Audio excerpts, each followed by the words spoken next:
একটু পরে দেখি ঠাস করে এক লাফ মারছে। তখন আমি আমার বউ মনে করে দিলাম এক লাফি। আমি তো ভাই নরম মনের মানুষ, নেগেটিভটি না নিয়ে পজিটিভটি নিলাম। মনে মনে ভাবলাম কামড় দিছে তো কি হয়েছে, সুন্দরী মেয়ে ছোট ছোট তো পাইছি। তখন দুই মহিলা আমাকে দুই দিক থেকে শার্টের কলারে দুই সাইডে ধরছে, কানের লগে দুই শার্ট আবার হালামালা করে লেগেছে।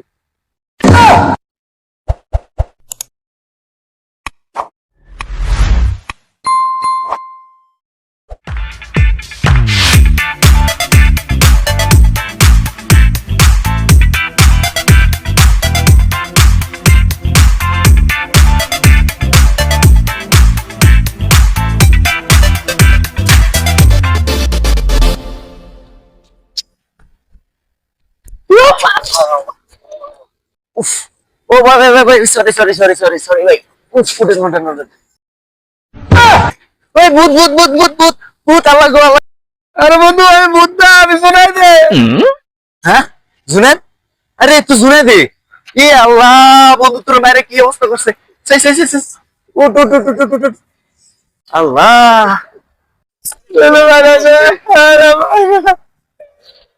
আরে কিছে বন্ধু, তোর এই বাইরে এই অবস্থা কেন করলো? একটা পুরো চেহারা পুরো স্কেলেছে। কি গো দুঃখের কথা, সব কপালের দোষ। কপালের দোষ দিল আপনার রে, কপালে যা আছে তাই হইব। তোর এই অবস্থা কেটাই করলো? একদিন শখের বয়সে পান খেয়ে বাস উঠছিলাম, জানলা দিয়া পানের পিক পালাইতাম যাইয়া এক সুন্দরী স্টাইলিশ মায়ের মাথা ভিতরে পড়ছে। ভাইয়া দেই রাগে তার এই কেমনে গাড়ির ভিতরে উঠছে, আমি তো ভয়ে হাত পা কাঁপা শুরু করছে। তাড়াহুড়া কইরা বাড়ি দিয়ে কুলি কইরা টিস্যু দিয়ে মুখ মুচ্ছা কানের ভিতরে হেডফোন লাগাইয়া ঘুমের ভান ধরে আমি পড়ে রয়েছি। সে একটু একটু করে সামনে আসছিল। আমার সামনের সিটে এক ভদ্র মহিলা বসে বসে পান চিবাচ্ছিল।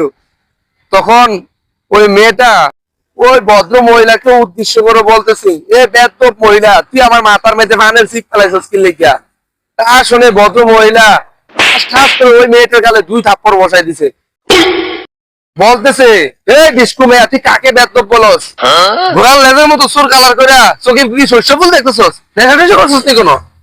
প্রতি উত্তরে মেয়েটি কিছু না বলে ডিরেক্ট মহিলার চুল ধরলো। মহিলা তো আর ছেড়ে দেওয়ার মানুষ না, মহিলাও মেয়ের চুল ধরলো। এদিকে বাসে বসে থাকার লোকজন চুল টানাটানি আরামসে উপভোগ করতেছিল। মাঝখান থেকে ওই মহিলার কোলে বসা 4 বছরের একটা মেয়ে ছিল।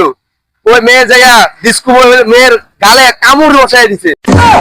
পরিস্থিতি খুব ভয়াবহ, তবু কেউ থামাতে আসেনি। তখন কোনো উনকুল না পেয়ে তখন আমি নিজে মাঝখানে ঢুকে গেলাম। তখন দুই মহিলা আমাকে দুই দিক থেকে শার্টের কলারে দুই সাইডে ধরছে, কানের লগে দুই শার্ট আবার হালামালা করে লেগেছে।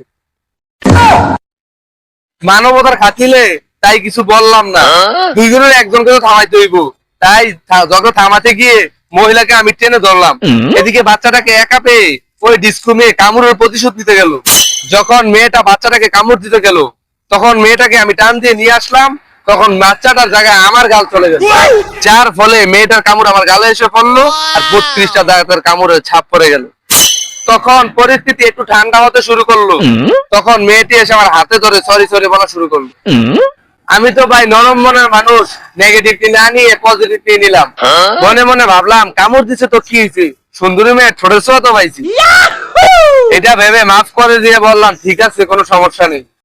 তারপর মেয়েটি আমার হাত ধরে হাসপাতালে চিকিৎসা করতে নিয়ে গেল, আর ফোন নাম্বার দিয়ে বলল যদি কখনো প্রয়োজন হয় তাহলে ফোন করতে। সেই ফোন নাম্বারের কারণে বাস আজকে আমরা 4.5 বছরের সংসার করতেছি। সেই বউ আজকে সকালে আমাকে বলতেছে এই বছরের ঈদ নাকি তার বাপের বাড়িতে করবে। আমি যাইতে রাজি হই নাই, আমাকে টাই না কলার ধরে টাই না নিয়ে গেছে। যাওয়ার সময় আমার শার্টের বুতাম গুলা কয়েকটা ছিঁড়ে গেছে। তখন আমি সিরাবুল শার্ট কি আর পরে থাকতে পারি? তখন আমি বললাম আমি তো সিরা শার্ট পরে থাকবো না। তখন আমাকে আমার শ্বশুরের একটা গেঞ্জি এনে দিছি, সেই গেঞ্জিটা গেঞ্জিটা পরে তখন আমাকে একটু ক্লান্ত লাগতেছিল। তখন আমি খাটের উপরে একটু শুয়ে রয়েছি। কিছুক্ষণ পর আমার শাশুড়ি এসে আমার শ্বশুর মনে করে আমার পাশে শুয়ে রইল। একটু পরে দেখি ঠাস করে এক লাফ মারছে। তখন আমি আমার বউ মনে করে দিলাম এক লাফি। লাফির লগে ডাইরেক্ট খাড়ের নিচে। তখন দেখি ক্যাং রাইতেছে, তখন আমি কই, কিরে এটা তো আমার বউর কণ্ঠ না। চাইয়া দেখি আমার শাশুড়ি, আমার শাশুড়ির কলার ক্যাংরা নিয়ে চিল্লানি শূন্য আমার সারা সমিতি আইয়া ধরে আইছে। আইয়া আমি দেখে আমি খাটেরও আমার শাশুড়ির নিচে।